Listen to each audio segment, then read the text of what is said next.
I've made over $3 million as a fractional CMO, and almost none of my leads have come from social media. When I see fractional CMOs and marketers grinding to make content 5, 6, 7 days a week to try to land clients, I want to stop them because that is not where high ticket buyers are coming from, and it's keeping so many people stuck on a hamster wheel that just doesn't pay off. In this video, I'm going to walk you through 3 reasons social media is not how you land fractional CMO clients and what it's for instead, and the specific way to use it so that it's working for you in the background without taking over your life. So let's get into it.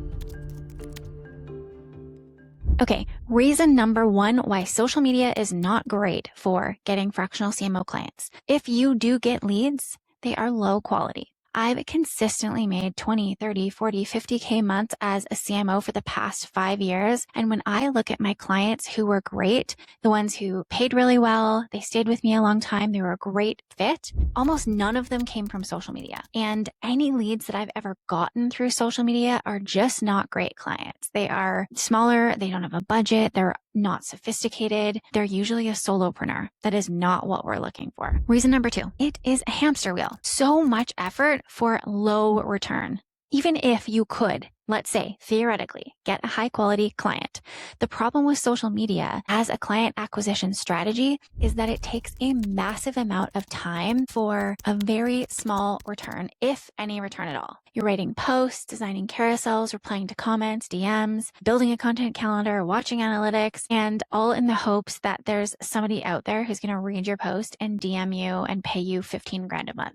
It's not impossible, but it's really rare. And the time that you're spending actually could be spent doing things that are going to pay you back in way more dividends. I have separate videos and podcast episodes where I break down exactly what does work for landing high ticket fractional CMO clients. So I'm not going to get into that here, but I want you to know every hour you spend creating social media content and chasing leads that way is an hour you're not spending doing something that could actually pay you back tenfold. Reason number 3, high ticket clients do not buy in the DMs or on funnels. They're not buying that way. The ones that are paying $10,000, $15,000, $20,000 for a strategy, for a retainer, they're not buying in the DMs. They're not searching for service providers that way at all. They are not scrolling LinkedIn. They're not downloading lead magnets and going through funnels. They're not signing up for a free workshop. That is all how you would sell lower ticket products, lower ticket services. And it just doesn't work for this kind of client.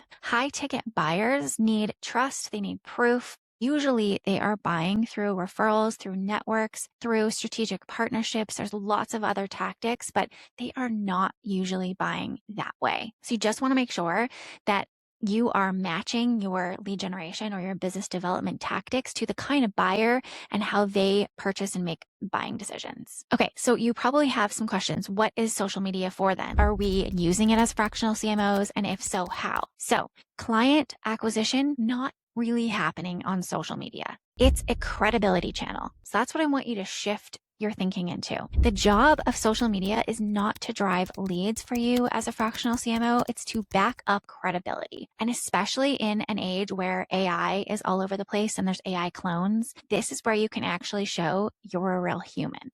So here's what this actually looks like in practice. If you're talking to a CEO who got referred to you by somebody or that you met through a networking group, the next thing they're going to do without doubt is look you up. So they might Google you, they might check LinkedIn, they might check Instagram if it's that kind of industry, if they're on that channel, they will look you up, and you just want to make sure that they are finding you and you look credible. The key is that they confirm you exist and that what they're seeing looks legitimate. So if that's the case, you might be wondering, what does that actually look like? How do I appear legitimate? So I'm going to show you 3 ways to do that. Number 1 is you want to treat your channels as a space holder or a destination. So what I mean by that is you don't need to post every day. When I started, you'll see lots of social media content from me now, but that's because I'm building a personal brand. I don't get clients that way on the CMO side. what I did then and what works perfectly well is posting a couple times a month. So keeping your profile updated, posting, and just sharing anything that you think would add to your credibility and legitimacy. So if you have a great case study, if you have, a certain FAQ that you're always getting from your niche, that's the kind of stuff to put on there. So it's not about volume, almost like a website. You want them to land and immediately see things of value. And when you're churning out content all the time, there's just going to be a bunch of fluff that's actually not going to work. Number 2, nail your branding and positioning. So this is where it really starts to get into are you legitimate? Are you real? Do I trust this person? With social, you can position yourself. So sharing your experience, you're a marketer. Optimize your profile, share your experience, the clients that you've worked with or are working with, anything that you think is going to add to your legitimacy. So for me, I have always had past notable brands like Lululemon, Pottery Barn, Jenna Kutcher, Lori Harder. Then I have also had little blurbs about who I am, what I do, links to the website, the basics, the bare bones basics. And it's really just about making sure when they land there, it matches their expectations. So if I'm going out and saying, I am a fractional CMO that specializes in e-commerce, but then my profile says I work with creators, well, there's a mismatch there. So making sure the messaging is aligned. Number 3, not every channel is worth being on, and you don't need to be on all of them. So for most fractional CMOs, I would say LinkedIn is the priority.